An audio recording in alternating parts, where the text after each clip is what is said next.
ভোলার মেঘনা এবং তেঁতুলিয়া নদীতে ধরা পড়ছে ঝাঁকে ঝাঁকে রূপালী ইলিশ। এই কাঙ্ক্ষিত ইলিশ পেয়ে জেলে প্রায় বইছে উৎসবের আমেজ। তবে এখানকার যে জেলেরা রয়েছে, জেলেদের সাথে কথা বলছি।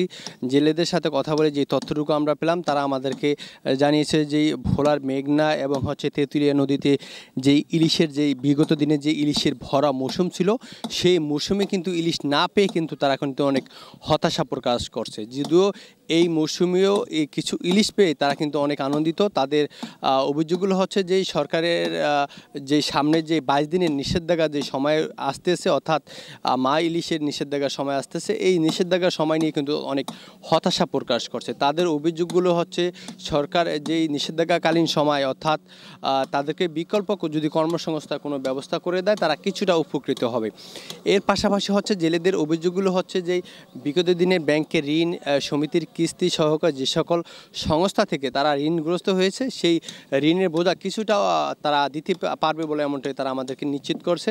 অপরদিকে হচ্ছে এখানকার যারা মৎস্য ব্যবসায়িকরা রয়েছে, অর্থাৎ ব্যবসায়ীদের সাথে আমরা কথা বলছি, ব্যবসায়ীদের সাথে কথা বলে আমরা যে তথ্যটুকু পেলাম, তারা আমাদেরকে জানিয়ে দিয়েছে, অর্থাৎ তারা যে বিগত দিনে ক্ষতিগ্রস্ত হয়েছে, অর্থাৎ ঢাকা যে চট্টগ্রামের উদ্দেশ্যে যেই মাছের যেই অর্থাৎ ফিশারি যেই বড় বড় ব্যবসায়ীরা রয়েছে, সেই ব্যবসায়ীরা কিন্তু কিছুটা ক্ষতি কাটিয়ে কিন্তু উঠতে পারবে এবং আশ্বাস দিয়েছে ভোলার মৎস্য ব্যবসায়ীরা।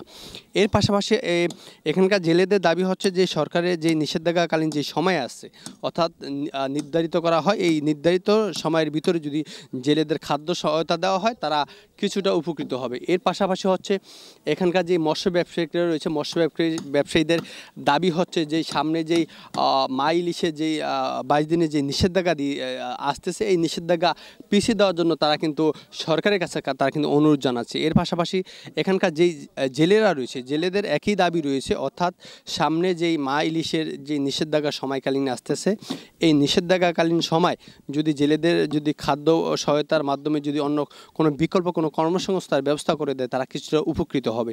এই ছিল ভোলার মেঘনা থেকে ইলিশ নিয়ে সর্বশেষ তথ্য।